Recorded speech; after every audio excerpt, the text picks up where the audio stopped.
You know, I know I got my pullers. I love following those guys. And they did a great job. They sealed the edge, and I knew I could get around. And once I saw it, felt it, nothing but smiles, and even a little tiptoe in the end zone, whatever. Just best feeling in the world. There's no better feeling. So I'm extremely excited. It was a great play call.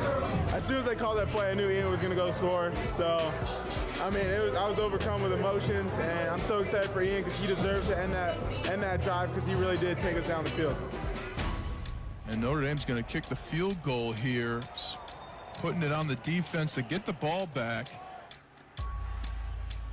And Doerr's kick is no good.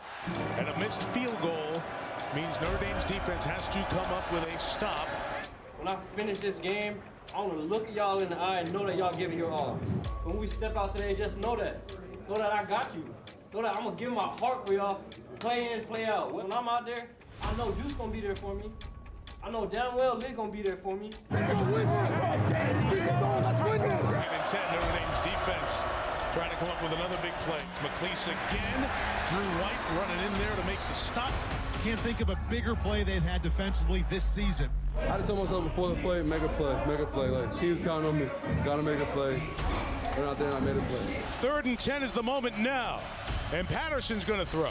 He's in trouble. And he is brought down. First sack of the game. Colin Kareem gets it done. Notre Dame defense comes through in a big way. And Hey, why you make a play? Let's go. Let's give our offense a chance. Come on now. Everyone on offense knew when we get a shot with the ball, we can go down and score no matter where we're starting from. So proud of the guys. Nobody gave up, and that's the biggest thing I was able to see. You know, everyone, no matter how much time's on the clock, we're going to fight to the end. Book from the shotgun, drops back, throws to the far side to Chase Claypool, complete at the 33-yard line. I felt my toe hit the ground. I wasn't sure where it hit, so. Yeah, it's something we work on for situations just like that, and we got the best receivers. We got the best quarterback. We just had to give him a little bit of time and got a little hairy there with some 4th downs, but never a doubt. It's now 3rd and goal from the 7. Virginia Tech up 20-14 with 35 seconds left. Drops back, gonna keep it himself across the 10, 5, around the corner, touchdown Ian Book! Big Jake Bramlett pulled it off the ground. Now, let's go! That's you, Banks. Long ass drive. That's you. He padding his stats. He was supposed to bat it down. But nah, it was an amazing play. He's like 6'5", so he better jump up there and catch it. Proud of you, man. I'm proud of you. I mean, given all the things that happened out there today, the resilience was what we wanted to see, what you wanted to see, what you wanted to see from your brothers.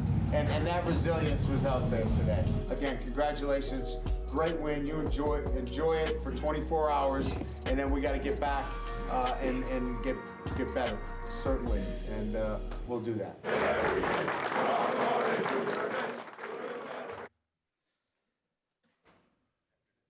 Afternoon. 5, 4, 3, 2, 1. All right, we'll get to work here. You know, obviously, you know, getting back to preparation this week for Duke.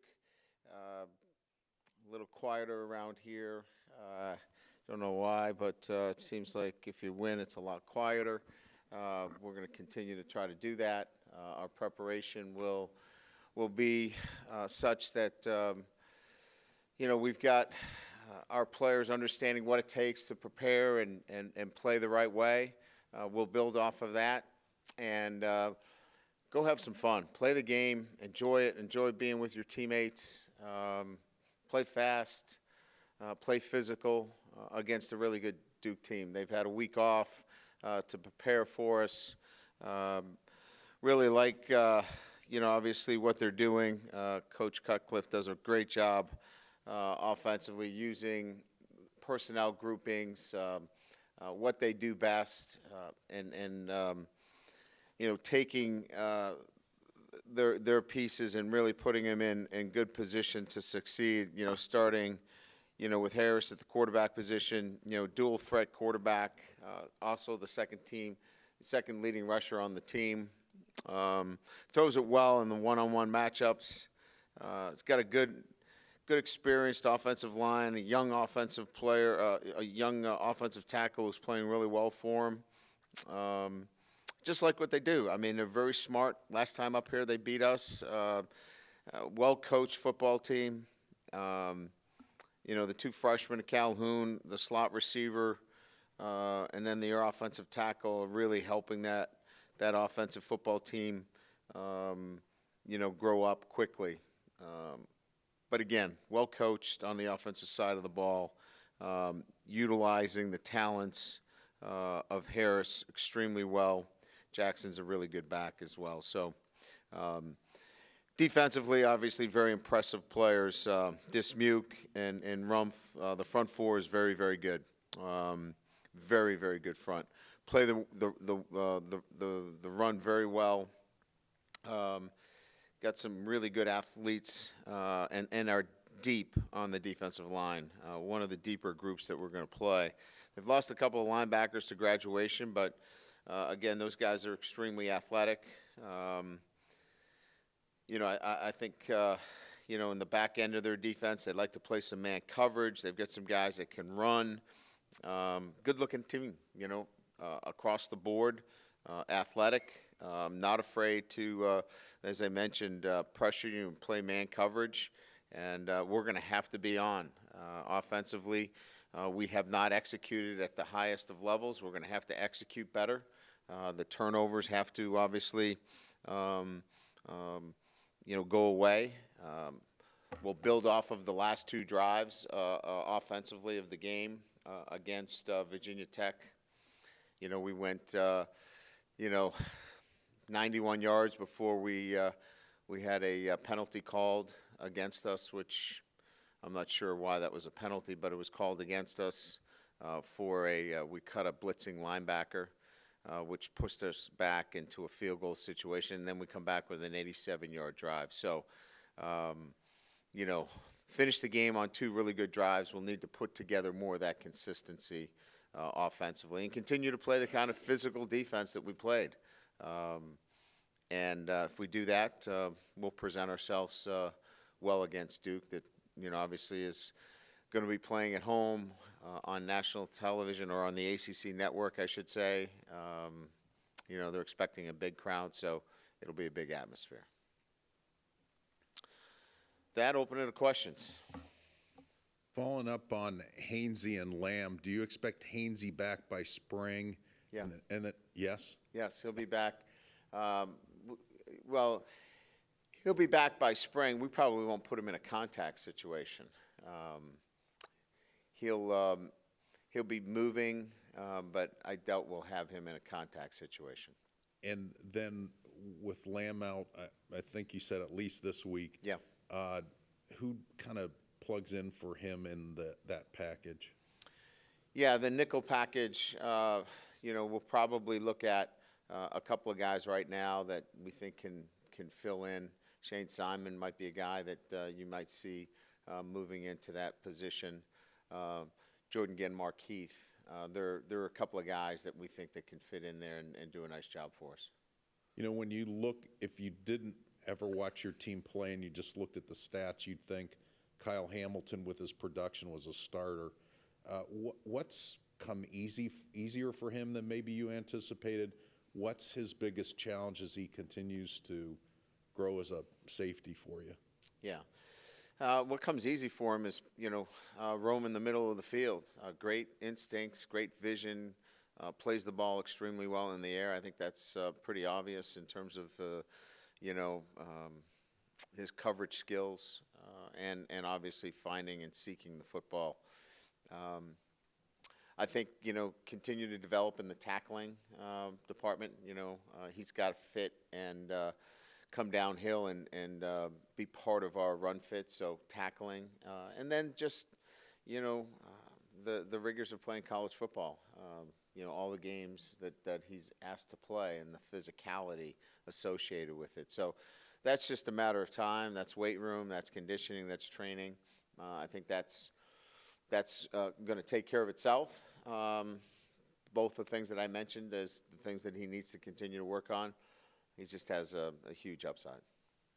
And finally, for me, with a guy like Braden Lenzy, blessed with so much speed, what's maybe the things that he has to work on, or maybe that keep him from being more of a full-time player and being able to utilize that speed more for you? Is it chemistry with Book? Is it other things?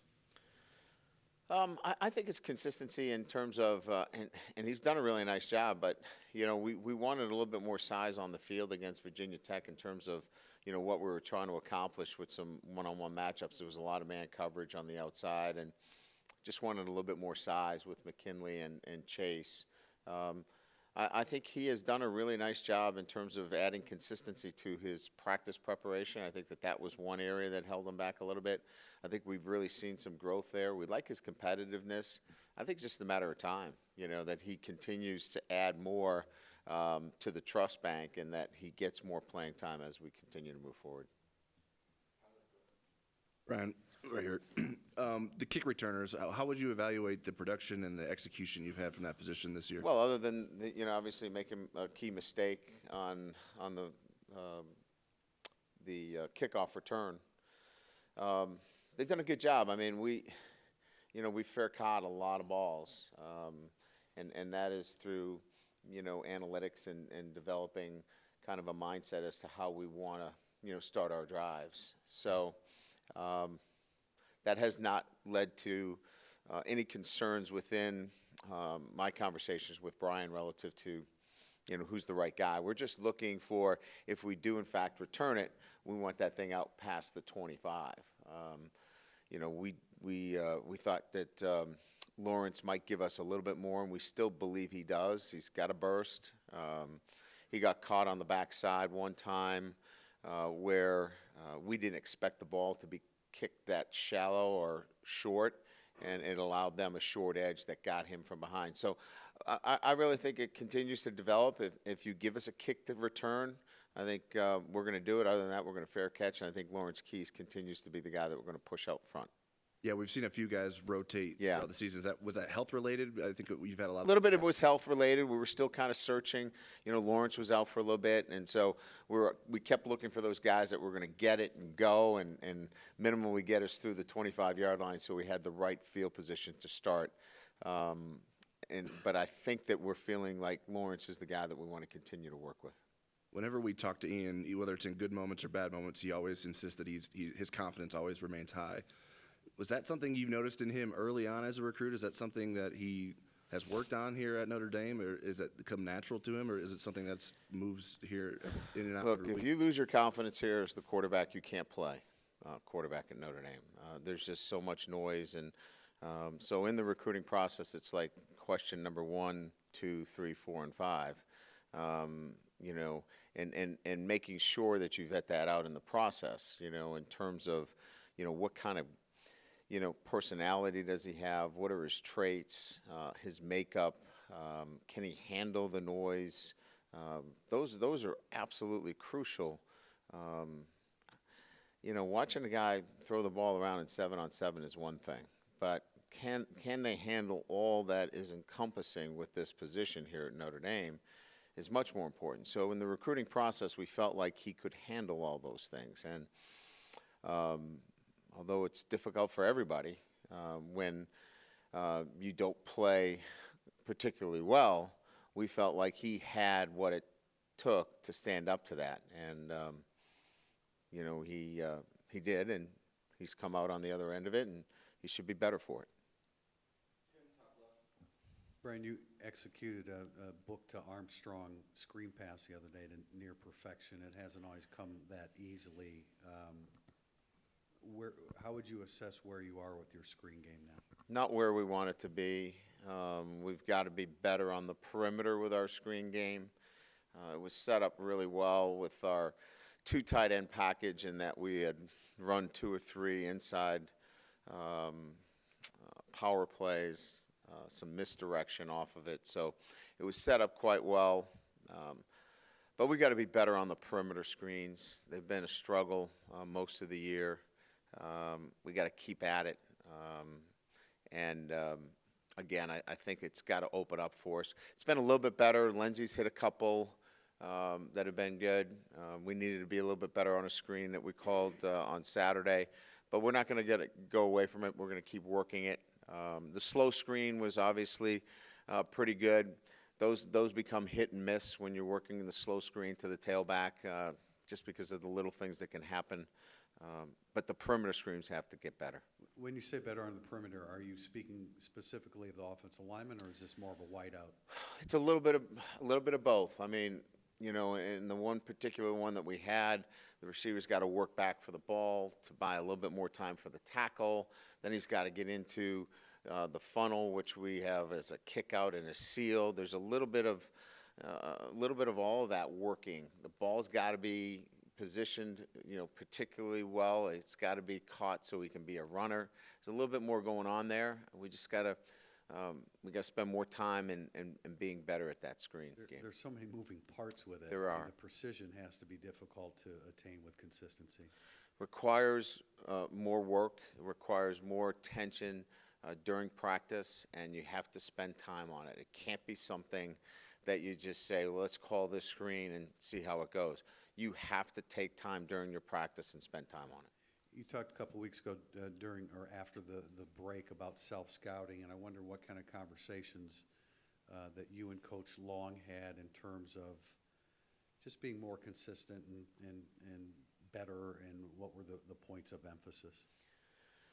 Well, I mean, you know, by and large, I mean, it's been for us an offense up until, you know, the last couple of weeks where, you know, we have been a big play offense, and so we haven't run a lot of plays. Our plays were down, other than this week where we're over 90, and that has just been the nature of the offensive structure, and that we've hit a lot of big plays. When we've been needed to run the football, we have. So from a self-scouting standpoint, we were equally efficient when we needed to run the ball and throw it when we were in those situations. So our conversations have been about execution over the last couple of weeks and being, you know, a little bit better at some of the smaller details, and that's what we focused on in practice the last couple of weeks. Play calling is always a bone of contention when your offense is not, you know, performing consistently. What is your perspective on Coach Long and how he has called plays in terms of matchups and what you're seeing defensively? I think it's been good. I mean, we've, you know, calling plays is an art, and it's, you know, there's a science to it. I think that, you know, when you look at it through that lens, and I certainly do, having experienced, you know, that view, there's a number of times where, you know, we had some plays called that were, you know, perfect fits that weren't executed to the level that we need to. And then there were a couple of plays that were called that, you know, weren't the best play calls. So, you know, when we always go back at the end of the day, we're always looking at, you know, what can we call better, you know, in certain situations, what can we execute better? And then are we tipping anything off that is giving the defense a chance to cover a particular play? I think that's what I concern myself more with anything else, is that are we showing something that is a tip to the defense? And so far I haven't seen that. I'm pleased with what Chip is doing in terms of his play calling. Now it's a matter of you know, executing at a higher level. I'm sorry for all the questions, but last one with regard to that, Ian Book and his role in changing plays, how has he done in that? No problems there. Yeah, we're good there. Simply, you know, we got some more plays to make, and I'm pretty confident we're going to make them. Brian, you've only had Tony Jones and Jafar Armstrong fully healthy really for one half of a game this year. So to have both of them healthy, hopefully for a whole game. That's what I'm hoping too. This week, I guess how much of a benefit is that to have two? Will we get the two linemen back too? I don't know. Oh, good luck. No, I don't Good think luck so. with that. Don't magic pill, I think.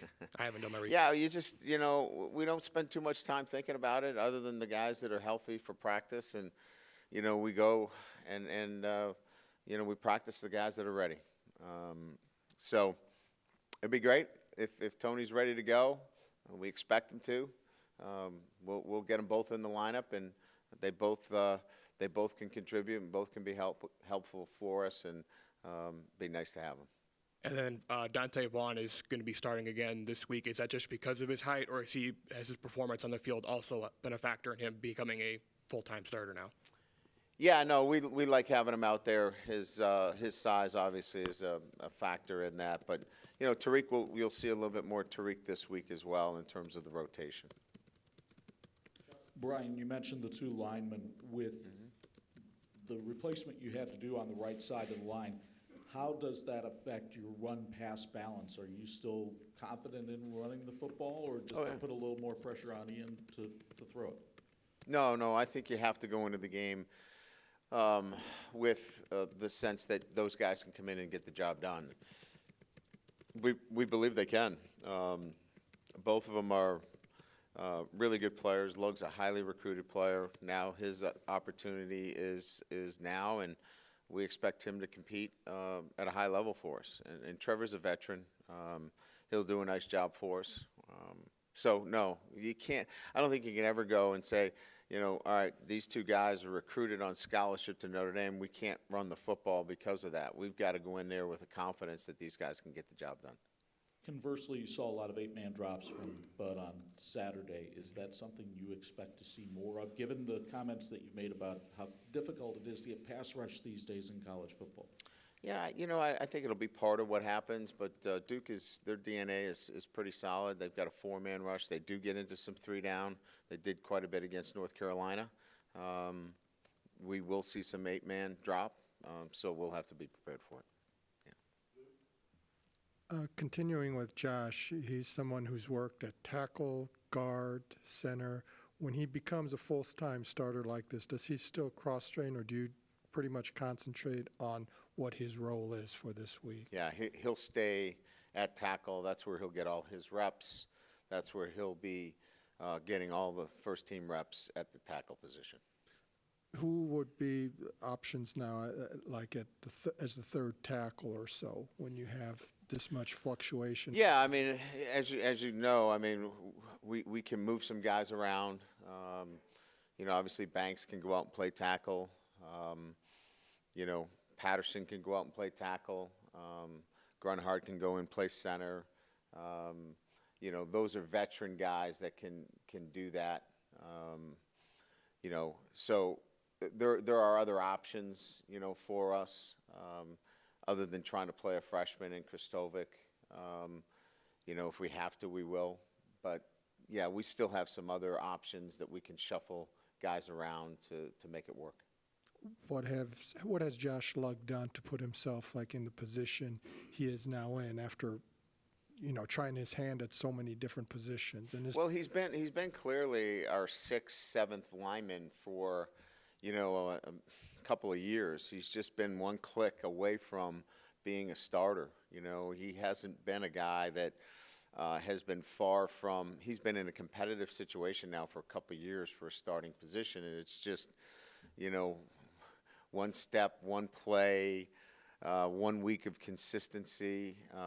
Now his opportunity to step in there. So we feel good about Josh being in there. I mean, he's a guy that has been in the program, knows what it takes, is strong and physical, and can handle himself in the game, and he'll do fine.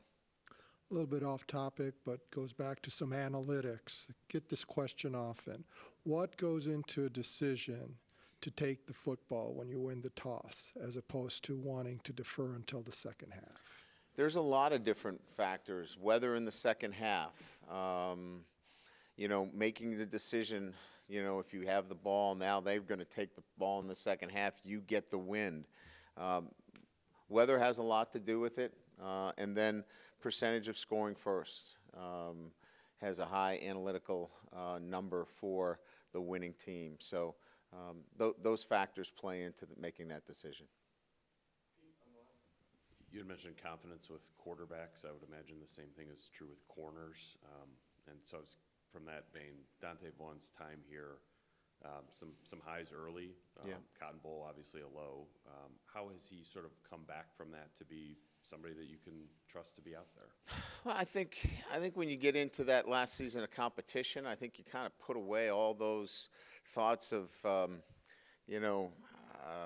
do I feel today? More about I'm running out of time, and I can't waste time on what happened in the past, and I got to stay in the present. I got to stay in the now, and I just think the mindset begins to change a little bit when the clock starts ticking.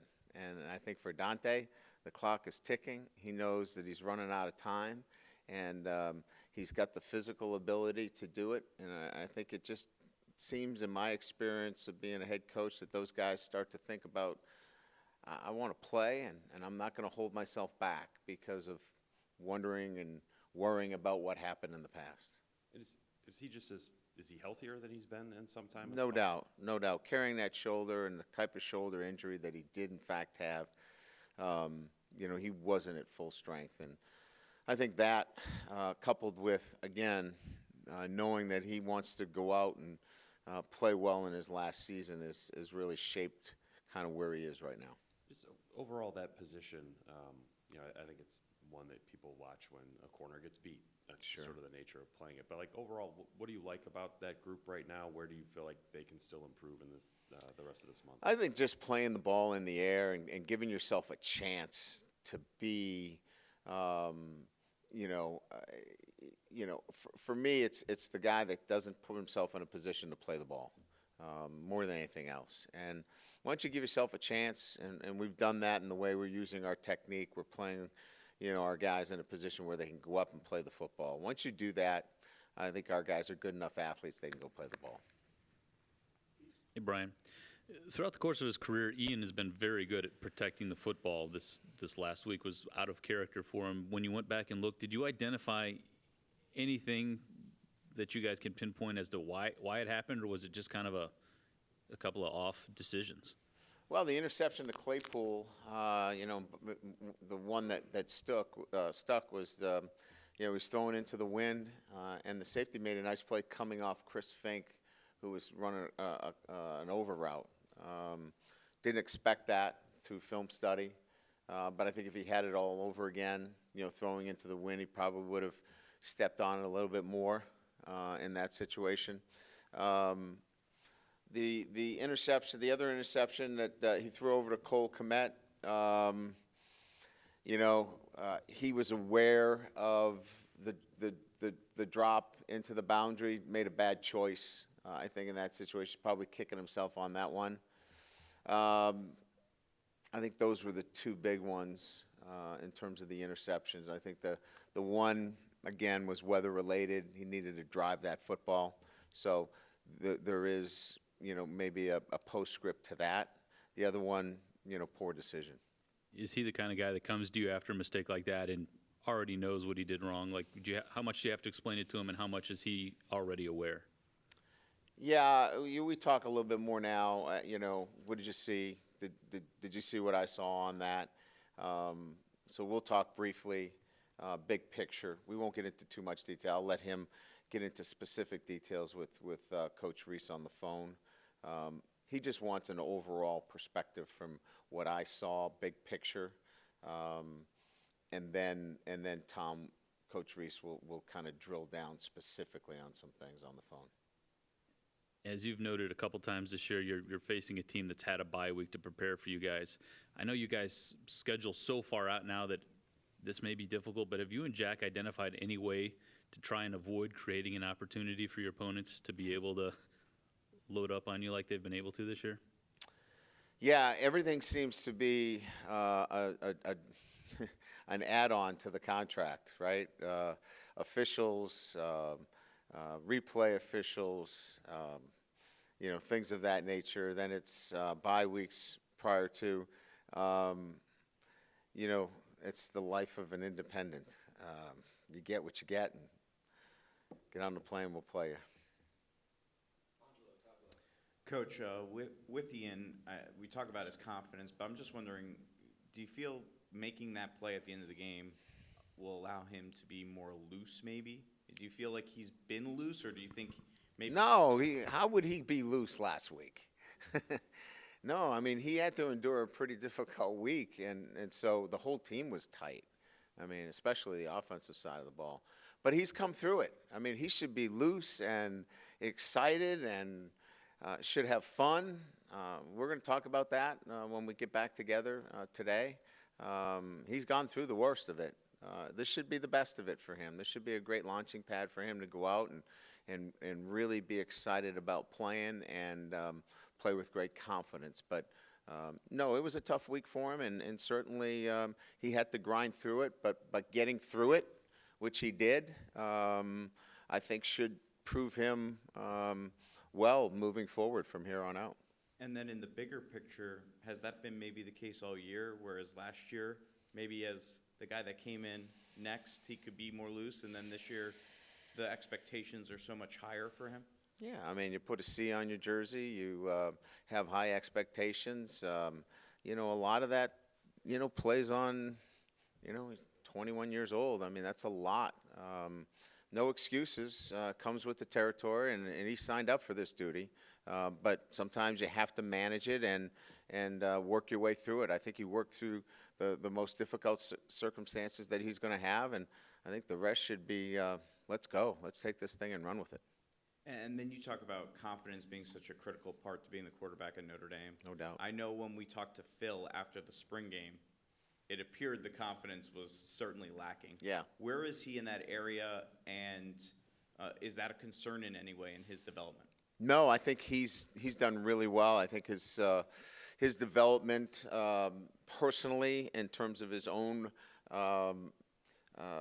confidence, self-confidence, has grown immeasurably. His maturity level, where he believes he can go out and compete at the highest level. And I think great credit to him that he came back through you know, not having a great spring to having a really, really good camp and showing that he's capable of leading this football team. Thank you, everybody. Thank you.